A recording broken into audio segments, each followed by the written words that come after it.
কেবলার দিকে তুমি দাঁড়াও। সূরা বাকারা 144 নম্বর আয়াত। কেবলার দিকে দাঁড়াইলাম। কেবলার দিকে দাঁড়াবেন কিভাবে? বিনীতভাবে, একনিষ্ঠভাবে দাঁড়াবেন। দলিল সূরা বাকারা আয়াত নাম্বার 125 নম্বর আয়াত। এই আয়াতে আল্লাহ বলেন, হাফিজু আলাস সালাওয়াতি ওয়াস সালাতিল উসতা, পাঁচ ওয়াক্ত নামাজের প্রতি যত্নবান হও।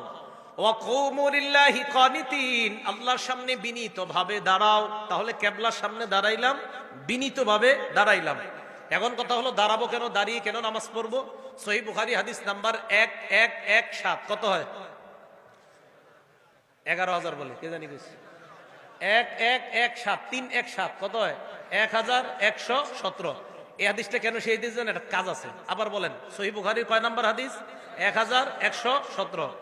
সারাদিন হাঁটে, হাঁটার পর চা স্টলের সামনে 10 মিনিট গল্প করে, করার পর মসজিদে গিয়ে চেয়ারে বসে, আছে না নাই? এর লাগে হাদিস নাম্বারটা মুখস্থ করাইছে।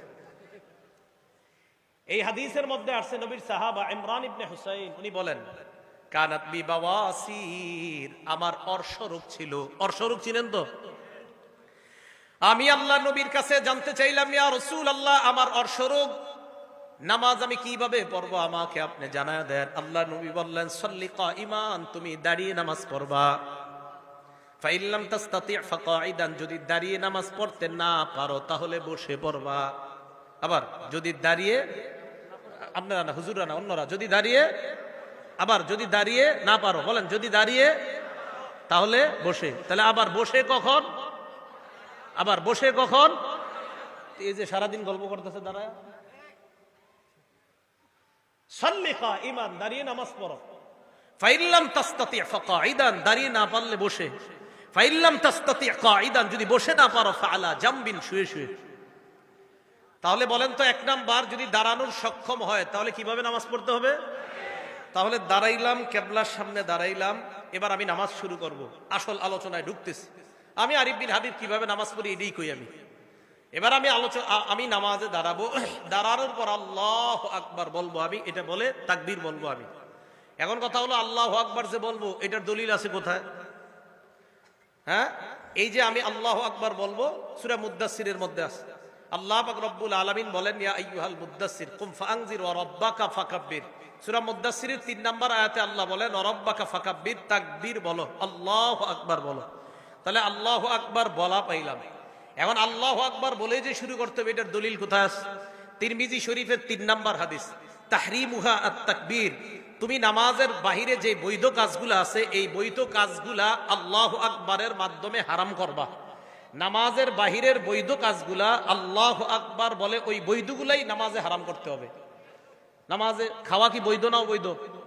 নামাজে অবৈধ। বলেন, নামাজের বাহিরে খাওয়া বৈধ না অবৈধ?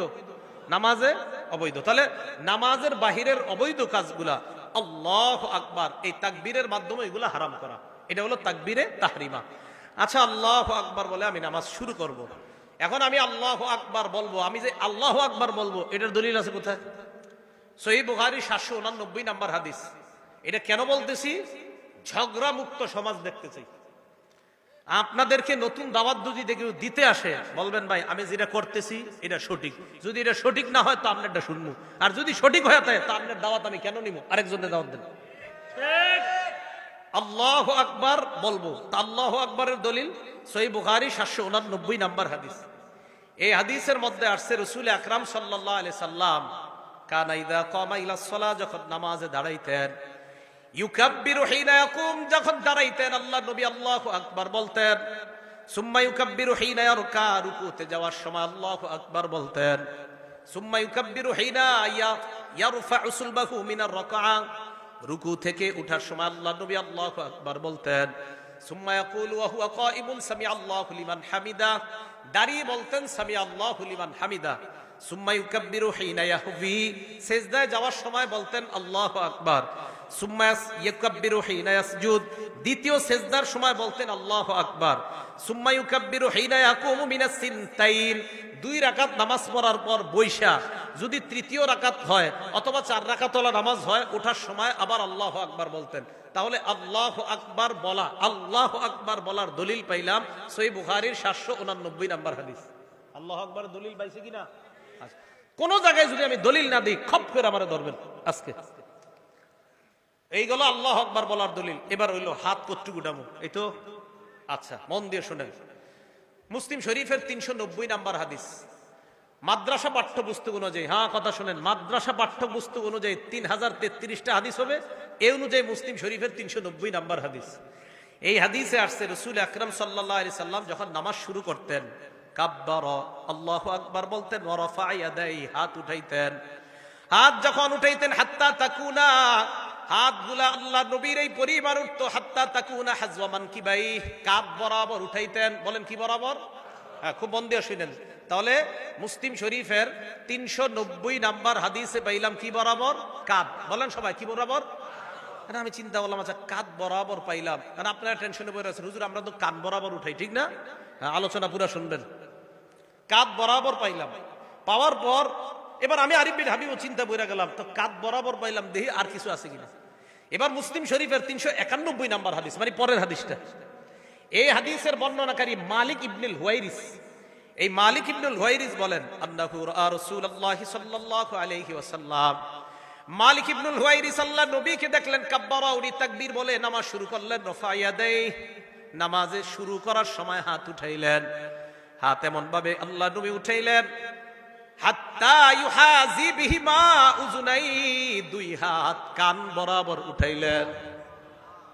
তাহলে 390 নাম্বার হাদিস কাঁধ বরাবর, 391 নাম্বার হাদিস কান বরাবর। বলেন আবার, 390 নাম্বার হাদিস কাঁধ, আর 391 নাম্বার হাদিস কান বরাবর। তাহলে 390 নাম্বার হাদিস মুসলিম শরীফের কাঁধ বরাবর, 391 নাম্বার হাদিস কান বরাবর। এখন কানের লতি নামে কোনো শব্দ শুনছেন নি? কানের লতি আমরা কিন্তু ছোটবেলা থেকে শিখছি কানের লতি বরাবর। এখন টেনশনে পড়ে গেলেন আপনারা, হুজুর লতির কথা কই পাইছেন? এই প্রশ্ন করেও লতির কথা এই 391 নাম্বার হাদিসের শেষে আছে মুসলিম শরীফে। হ্যাঁ, এই হাদিসের শেষে আছে। বর্ণনাকারী কাতাদা। এই কাতাদা রাদিয়াল্লাহু তাআলা আনহুর বর্ণনা, আন্নাহু রাআ রাসূলুল্লাহি সাল্লাল্লাহু আলাইহি ওয়াসাল্লাম কাব্বারা, আল্লাহ নবী তাকবীর বললেন, রফা ইয়াদাই, নবী হাত উঠাইলেন, হাত্তা ইউহাদি বিহিমা ফুরুআ উযুনাই, আল্লাহ নবী দুই হাত কানের লতি বরাবর উঠাইছে। মুসলিম শরীফের 390 নাম্বার হাদিস কাঁধ বরাবর। বলেন কাঁধ কি বরাবর? কাঁধ। 391 নাম্বার হাদিসে দুইটা আমল, একটা হলো কান বরাবর আর একটা কানের লতি বরাবর। এখন আসেন, হুজুর কাঁধ পাইলাম, কান পাইলাম, লতি পাইলাম, আপনারা আবার বক্তব্যে শিখান যে দুই হাতের বৃদ্ধাঙ্গুলি লতি বরাবর থাকা, এটা কই পাইছেন? তহাবি শরীফ 1 নম্বর খন্ড 144 নাম্বার পৃষ্ঠা। এই পৃষ্ঠা আছে, রাসূল আকরাম সাল্লাল্লাহু আলাইহি সাল্লাম যখন তাকবীর বলে নামাজ শুরু করতেন, হাত উঠাইতেন। হাত যখন উঠাইতেন তখন রাসূল সাল্লাল্লাহু আলাইহি সাল্লামের হাত্তা ইয়াকুনু ইবহামাহু, নবীর এই দুই বুড়ো আঙ্গুল মুবারক করিবা মিন শাহবাতাই উযুনাই, কানের লতি বরাবর আসতো। এখন আসেন, এখন প্রশ্ন হলো হুজুর কাঁধ মানবো না কান মানবো না লতি মানবো? এটা হলো প্রশ্ন। আমি আরিফ বিন হাবিব বলবো, আমি এমন এক আমল করবো যে আমলে নবীর 3 হাদিসের উপর আমল হয়। এখন আমার দিকে তাকান, আন্দাজি ঠিক করেন না, বুঝে শুনে করেন। এই দেখেন বুড়ো আঙ্গুল কানের লতি বরাবর আছে। আমার দুই হাতের তালু দেখেন কাঁধ বরাবর, দুই হাতের তালু কি বরাবর? বুড়ো আঙ্গুল কি বরাবর? লতি। আর দুই হাত কান বরাবর। তাহলে লতি বরাবর হাত উঠাইলে কাদের হাদিসের আমল হয়? কানের হাদিসের উপর আমল হয়, লতির হাদিসের উপর আমল হয়। আমার সব বেশি দরকার, তাই আমি 3 হাদিসের উপর আমল করি। আপনি যদি সব কম দরকার হয় তো করেন কম। আমার যদি কেউ বলেন হুজুর আপনি এটা কেন করেন, আমার সব বেশি দরকার তাই এটা করি, এটার নামই হানাফি মাযহাব। এটার নাম কি মাযহাব? হানাফি মাযহাব। মনে করে নতুন ধর্ম। তাহলে হাত উঠাইলাম, রয়ে গেল এবার হাত বাঁধবেন কই হুজুর? ঠিকই তো। এই ব্যাপারে 3টা হাদিস শোনেন। এক, তিরমিজি শরীফের 252 নাম্বার হাদিস। এই হাদিসের মধ্যে আসছে, কানান নবী সাল্লাল্লাহু আলাইহি ওয়াসাল্লাম ইয়াউম্মুনা, নবী আমাদের ইমামতি করতেন, ইয়াখুযু শিমালাহু বিয়ামিনিহি, আল্লাহ নবী বাম হাতকে ডান হাত দিয়ে ধরতেন। কোথায় ধরতেন? নাই। ডান হাত দিয়ে বাম হাত ধরতেন, এটা আছে। কোথায় ধরতেন? এটা নাই। আবার বলছি, ডান হাত দিয়ে বাম হাত ধরতেন, কোথায় ধরতেন? এটা নাই। তাহলে হাদিস একটা পাইলাম, তিরমিজি শরীফের 252 নাম্বার, ডান হাত দিয়ে বাম হাত ধরতেন। এবার বুখারী শরীফের 740 নাম্বার হাদিস শুনেন। এই হাদিসে আসছে, কানান নবী কানান নাস ইউবারুনা আইয়াদা আর-রাজুলুল ইয়াদাল ইউমনা আলা জিরাইহিল ইউসরা, সাহাবাদেরকে আদেশ করা হতো সাহাবারা যেন ডান হাত দিয়ে বাম হাতের বাহু ধরে। বলেন ডান হাত বাম হাতের বাহুতে রাখবে, বলেন ডান হাত বাম হাতের। প্রথমে পাইলাম ডান হাত দিয়ে বাম হাত ধরা, বুখারীর হাদিসে পাইলাম ডান হাত বাম হাতের বাহুতে রাখা। এখন আপনাকে প্রশ্ন, হুজুর আমরা তো কবজি ধরি, এই তো, আর আমরা কবজি ধরি না, তাহলে আবার আগের কথা, এমন এক হাদিসের উপর আমল করবো যে হাদিসে বাহুও আসে, কবজিও আসে, তালুও আসে, যে আমল করলে নবীর 3 হাদিসের উপর আমল হয়, এমন কোন হাদিস পাই কিনা দেখি। আবু দাউদ শরীফের 727 নম্বর হাদিস, হাদিস যা বলছি সব সহিহ হাদিস। আবু দাউদ শরীফের 727 নম্বর হাদিস, এই হাদিসে আসছে রাসূল আকরাম সাল্লাল্লাহু আলাইহি সাল্লাম ওয়াদা ইয়াদাহুল ইউমনা আলা যহরি কাফফিহিল ইউসরা ওয়ার রুসদি ওয়াস সাইদি, নবী ডান হাত দিয়ে বাম হাত মুবারক এমন ভাবে ধরতেন যে নবীর ডান হাত বাম হাতের তালুর পিঠ ধরতো, বাম হাতের কবজি ধরতো, বাম হাতের বাহু ধরতো। ওই আগের তিরমিজির হাদিসে আছেন 255 নম্বর হাদিসে আছে হাত ধরতেন, বুখারীর 740-এ আছে বাহু ধরতেন, আর আবু দাউদের 727 নম্বর হাদিসে পাইলাম বাহুও পাইলাম, কবজিও পাইলাম, হাতের এই তালুর পিঠও পাইলাম। তো এই হাদিসের উপর আমল করলে বুখারীর হাদিস অনুযায়ী বাহুর উপর আমল হয়, তিরমিজির হাদিস অনুযায়ী হাত ধরার আমল হয়, আবু দাউদের হাদিস অনুযায়ী কবজি, হাতের তালুর পিঠ এবং বাহু সবগুলোর উপর আমল হয়। ভাই আমি এই জন্য এটা পালন করি। আমি কখনো কাউকে আঘাত করে কথা বলা পছন্দ করি না আমি, কিন্তু আমাকে যদি বলেন কেন, আমি বলবো এই কারণে আমি 3 সুন্নাহ পালন করে বেশি সওয়াব চাই। আমি আগেও বললাম ওই জায়গায় আমি বেশি সুন্নাহ পালন করে বেশি সওয়াব চাই। এবার শুনছেন দ্বিতীয় কথাটা, এটাই হানাফি মাযহাব। এটা কি মাযহাব? এটা কোনো নতুন ধর্ম না, এই ভুল বুঝবেন না। এবার আসেন হাত বাঁধবেন, এই তো কি করবেন, হাত বাঁধবেন।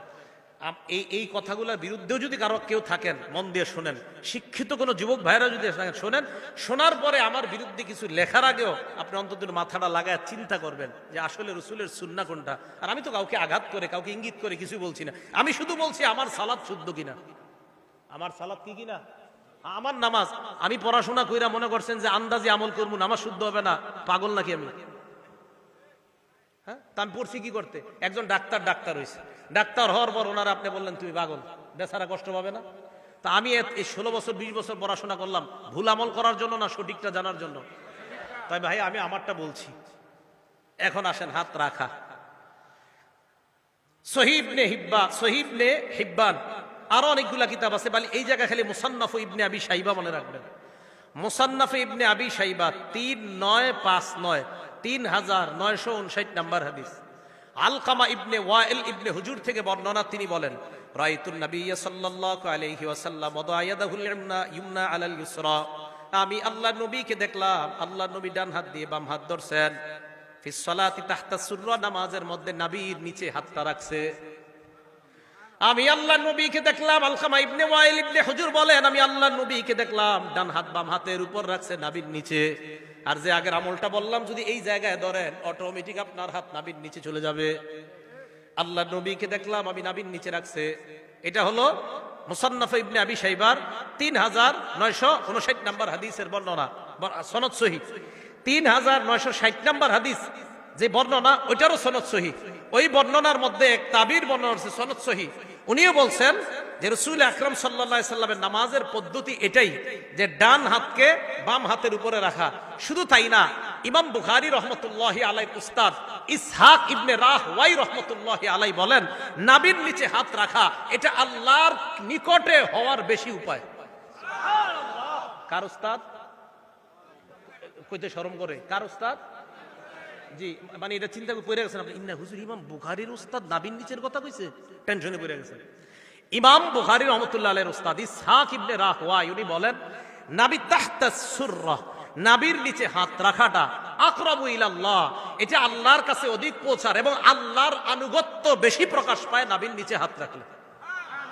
আমি কিন্তু বলছি না অন্যগুলা ভুল, এটাও একবারও বলি নাই। আমি বলছি আমি কেন এইভাবে নামাজ পড়ি। তো আমি ভাই এই জন্য বলি ইমাম বুখারী রহমতুল্লাহ আলাইহির উস্তাদ একটা কথা বলছে, তো আপনি ওই যুগে একটা বলছেন, তা আপনারটা আমি কেন শুনবো, ওনারটা না শুই না? না যদি বলেন না হুজুর আমারটাই শুনতে হবে ওনারটা শুনেন না, তখন আমি কমো আচ্ছা তো কি করা, ঠিক আছে আপনারটাই শুনিয়া আইন, কি করবেন কন। এই তো ইমাম বুখারী রহমতুল্লাহ আলাইহির উস্তাদের কথা তুই আপনারটা শুনবো না। আমি আবারও বলছি আমি এইভাবে কেন নামাজ পড়ি, শুধু এগুলা বলছি। এবার আসেন, হাত রাখলাম, রাখার পর এবার সালাত শুরু হয়ে গেল। তো মোটামুটি যেটুকু নিয়ে আপনাদেরকে নতুন ভাবে কিছু শিখাইতে চাই এতটুকু কিন্তু হয়ে গেছে। মুসান্নাফ ইবনে আবি শাইবা 3959, 3960, 3963, তিনোটার সনদ সহি। বলেন তিনোটার সনদ সহি। হ্যাঁ, একটা কথা আছে, এই 3959 উপরে অনেকে প্রশ্ন করে, আপনারা যে হাদিস করেন এই হাদিসটা মুসান্নাফ ইবনে আবি শাইবাতে নাই। কথাটা সঠিক না। কিছু পাণ্ডুলিপিতে নাই, এটা সঠিক, কিছু পাণ্ডুলিপিতে আছে। এখন যদি বলেন হুজুর কিছু পাণ্ডুলিপিতে কেন নাই, আমি বলবো তিরমিজি শরীফেরও অনেক হাদিস এই পাণ্ডুলিপিতে আছে, তো আরেকটাত নাই, সেখানে কেন নাই? তিরমিজি শরীফের পাণ্ডুলিপির 3 জন বর্ণনাকারী বলি। একজন আব্দুর রহমান মুবারকপুরি, ওনার একটা পাণ্ডুলিপি আছে। শুআইব আল আরনাউত, ওনার একটা পাণ্ডুলিপি আছে। আহমদ শাকের, ওনার একটা পাণ্ডুলিপি আছে। 3 পাণ্ডুলিপি খোলেন, দেখবেন একটাতে কিছু হাদিস আছে, আরেকটাতে কিছু নাই। যদি বলেন একটাতে কিছু থাকা আরেকটাতে কিছু নাই, এটা মানি না, তো তিরমিজিও তো মানবেন না, এটা তো 6 কিতাবের এক কিতাব। তাহলে এই অভিযোগ সঠিক না। সহিহ হাদিস যেখানেই পাবো সেখান থেকে নিব, এটা যেই কিতাবই থাক। সহিহ হাদিস যেখানে পাবো সেখান থেকে নিব, এটা যে কিতাবে থাক। এই হলো আপনি সালাত শুরু করলেন। এখন আপনি নামাজ শুরু করার পর আপনি ইমামের পিছনে যখন দাঁড়ান, ইমাম সাহেব কেরাত পড়ে, তখন আমরা বলি আমরা কেরাত পড়ি না। কেন পড়ি না? সূরা আরাফে আল্লাহ পাক রব্বুল আলামিন গালিবান 204 নম্বর আয়াতে আল্লাহ বলেন, ওয়াইদা কুরিআল কুরআন, যখন কোরআন পড়া হয়, ফাসতামিউ লা, 1 নম্বর হুকুম কান পেতে শোনো, 2 নম্বর আনসিতুলা, এবং চুপ থাকো। তাহলে কোরআন পড়া হলে 2 হুকুম, 1 কান পেতে শোনা, 2 চুপ থাকা। আমি আবার বলছি, কোরআন যখন পড়া হয় তখন আল্লাহর হুকুম 2টা, 1 কান পেতে শোনা, 2 চুপ থাকা। এই আয়াতের ব্যাপারে প্রায় সকল মুফাসসিরিনে কেরাম এবং মুহাদ্দিসিনে কেরাম, শুধু তাই না, তাফসিরে তবারির যে মুফাসসির, তাফসিরে তবারি কেন বললাম? একটা কারণ আছে, কারণ তাফসিরে তবারিটা আমাদের দেশের এক শ্রেণীর মানে যে শ্রেণীর হোক তারা ফলো করে। ওই কিতাবেরও মুসান্নিফ বলছে এই আয়াত হলো নামাজের ব্যাপারে, অর্থাৎ নামাজে যখন কোরআন তেলাওয়াত করা হয় মুক্তাদি তখন চুপ থাকবে। মুক্তাদি তখন কি থাকবে? এই জন্য আমি চুপ থাকি। আপনারা থাকেন কিনা জানি না, মানে আমি কিন্তু আমার বলতেছি। কেন বলতেছি জানেন? আপনাদের কাউরে যাতে আমি কোনো আঘাত না করি, সব আমি বলতেছি। আমি এভাবে নামাজ পড়ি, এভাবে হাত উঠাই। কেন উঠাই? আমার বেশি সওয়াব দরকার, তাই। কিয়ামতের মাঠে ঠিক আছে একটা সওয়াবের জন্য, তো ওই দিন যেন আল্লাহ না ঠেকায়, তা আমার সওয়াব বেশি দরকার ভাই, আমি এই কারণে করি। আমি ঝগড়া মুক্ত থাকতে চাই, এই জন্য আমি ঝগড়া করতে চাই না। বলতে পারেন কেন? কারণ নবীজি বলছে, আনা জাইমুন বিবাইতিন ফি রাবজিল জান্নাহ লিমান তারাকাল মিরাআ, যে ব্যক্তি ঝগড়া করা ছেড়ে দেয়, আমি নবী জান্নাতের মাঝখানে তার একটা ঘরের দায়িত্ব নিয়ে নিলাম। ঝগড়া করতে চাই না। আমারে যদি কেউ বলেন হুজুর আহেন, পারলে আমার সাথে বসেন, আমি বলবো বসাবসির দরকার নাই। আমি এইভাবে নামাজ পড়ি এই হাদিসের কারণে, এইভাবে হাত উঠাই ওই হাদিসের কারণে, এইভাবে হাত বাঁধি এই হাদিসের কারণে। আমি এইভাবে আমল করলে দেখি 3 সুন্নাহ পালন করা হয়, আমি এইভাবে হাত বাঁধলে দেখি 3 সুন্নাহ পালন করা হয়, আমি ওইভাবে হাতটা উঠাইলে দেখি 3 সুন্নাহ পালন করা হয়। সুন্নত 3টা পালন করলে 3 সুন্নতের সওয়াব হয়। এই জন্য আমার সওয়াব বেশি দরকার, তাই করি। আপনি ঝগড়া করলে অন্য জায়গায় যান, আমার সাথে না। কেন? আমি ঝগড়া পারি না, একদম সত্যি কথা। আবার যদি কোন হুজুর বহস করেন আসেন, আমি বহসে জিরো, একদম কোনো মোটেই যোগ্যতা নাই আমার। আপনাদের সাধারণ কারো সাথে পারবো না, আর তো আলেম দূরের কথা। আল্লাহ আমাদের সকলকে ফিতনা থেকে বেঁচে থাকার তৌফিক দান করেন। এবার আসেন, নামাজের তো ব্যাপারে ভালোই শুনলেন। এখন যে কথাগুলো বলবো এগুলো শুনলে অনেক মুরব্বীদের কষ্ট লাগবে, বাকি যাদের ভিতরে এই রোগ আছে তাদের কষ্ট লাগবে, রোগ না থাকলে লাগবে না। রাসূল আকরাম সাল্লাল্লাহু আলাইহি সাল্লাম মসজিদে বসা, এক সাহাবা আসার পর উনি নামাজ পড়লেন, আল্লাহু আকবার। নামাজ পড়ার পর আল্লাহ রাসূলের সামনে গেলেন, যাওয়ার পর সাল্লাম আলান নবী সাল্লাল্লাহু আলাইহি ওয়াসাল্লাম, আল্লাহ নবীকে সালাম দিলেন। সালাম দেওয়ার পর ফারাদ্দা আলাইহিস সালাম, আল্লাহ নবী সালামের জবাব দিলেন। নেওয়ার পর বললেন, ইরজি ফাসাল্লি ফাইন্নাকা লাম তুসাল্লি, তুমি যাও আবার নামাজ পড়ো, কারণ তুমি নামাজ পড়ো নাই। উনি আবার গেলেন, আবার নামাজ পড়লেন, আবার আসলেন, আবার সালাম দিলেন। আল্লাহ নবী বললেন, তুমি আবার যাও, আবার নামাজ পড়ো। আবার গেলেন, আবার নামাজ আদায় করলেন, আবার আল্লাহ নবীকে সালাম দিলেন। সালাম দেওয়ার পর নবী সালামের জবাব নিয়ে বললেন, আবার যাও, তুমি নামাজ পড়ো, তুমি নামাজ পড়ো নাই। 3 বার এইভাবে হওয়ার পর আল্লাহ নবী তাকে বললেন, তুমি যাও, আবার নামাজ পড়ো। ওই সাহাবা জবাব দিলেন, ইয়া রাসূলুল্লাহ মা উহসিনু গায়রা, আমি এর চাইতে ভালো সুন্দর নামাজ পড়তে পারি না। আল্লিমনি, আমাকে আপনি নামাজ কিভাবে পড়তে হয় শিখায়া দেন। নবীজি বললেন ইদা কুমতা ইলাস সালাহ, যখন নামাজের ইচ্ছা পোষণ করবা ফাকাব্বির, তখন তুমি তাকবীর বলবা। তাকবীর বলার পর ফাকরা মা তায়াসসারা মাকা মিনাল কুরআন, কোরআনের যেই জায়গা সহজ ওই জায়গা থেকে পড়বা। এবার শুনেন, পড়ার পর সুম্মার কার পর রুকু করবা হাত্তা তাতমাইন্না রাকিআ, ধীর স্থিরতার সাথে রুকু করবা। যতক্ষণ তোমার ইতমিনান না হয় ততক্ষণ তুমি রুকুতে থাকবা। এরপর আল্লাহ নবী বলেন সুম্মার ফারাসাকা মিনার রুকুই হাত্তা তাতাদিলা কাইমা, এরপর রুকু থেকে দাঁড়াইবা, সোজা হয়ে দাঁড়াইবা, বাঁকা হয়ে থাকা যাবে না। হ্যাঁ, সোজা হয়ে দাঁড়াইবা।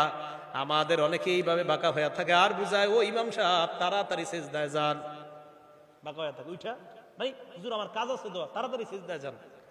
কষ্ট নিয়েন না, যাদের মাজায় সমস্যা ভিন্ন কথা, যারা এমনি কুজা এদের জন্য না এটা। যারা এমনি সুন্দরভাবে হাঁটতে পারেন কিন্তু নামাজে গেলে রুকু থেকে উঠে এইভাবে দাঁড়ায় থাকেন, হ্যাঁ, মানে এইভাবে আপনি বাঁকা হয়ে থাকেন, পুরোপুরি দাঁড়ান না। আল্লাহ নবী কয় হাত্তা তাতাদিলা কাইমা, তুমি পরিপূর্ণভাবে দাঁড়াইবা, সোজা হয়ে দাঁড়াইবা। দাঁড়ানোর পর সুম্মা সুজুদের পর সিজদা করবা হাত্তা তাতমাইন্না সাজিদা, ধীরস্থিরতার সাথে সিজদা করবা। দুই সেজদার মাঝখানে বসবা। এই দুই সেজদার মাঝখানে অনেকে এইভাবে বাঁকা হয়ে থাকে, ঠিক না? দুই সেজদার মাঝখানে মানে উঠে বাঁকা হয়ে থাকে, হুজুর আরেকটা সেজদা তাড়াতাড়ি দেন, এইভাবে থাকে। মনে রাখবেন, বাঁকা হওয়াটা যদি বেশিরভাগ নিচের দিকে থাকে তো আপনার তো সেজদা একটা হইল।